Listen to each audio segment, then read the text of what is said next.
番少記，鴛鴦賓公義，成女做正戲。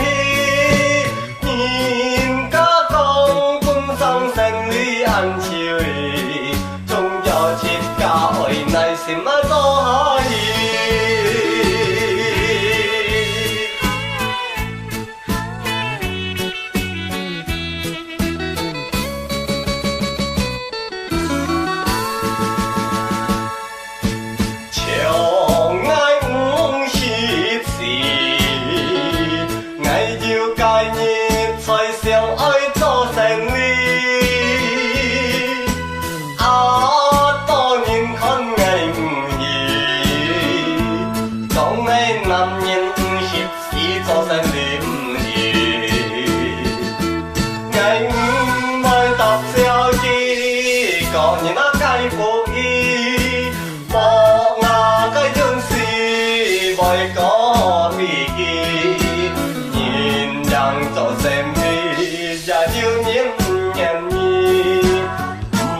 小見鴛鴦賓公義，成女做正戲。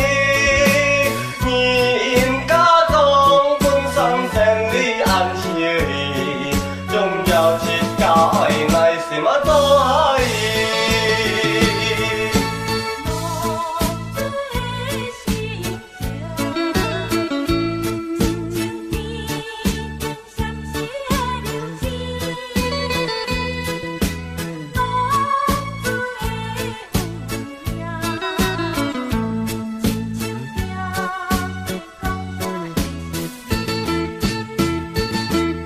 anh môi tập siêu kỳ có nhìn nó cái phụ ý mong ngờ cái nhân si bởi có bị kỳ nhìn chẳng rõ xem đi và chiều nhìn nhàn nhi môi phân siêu kỳ nhìn nhau phân công nhì xem đi cho xem đi nhìn các con cũng san xem đi an chiều đi最重要切割。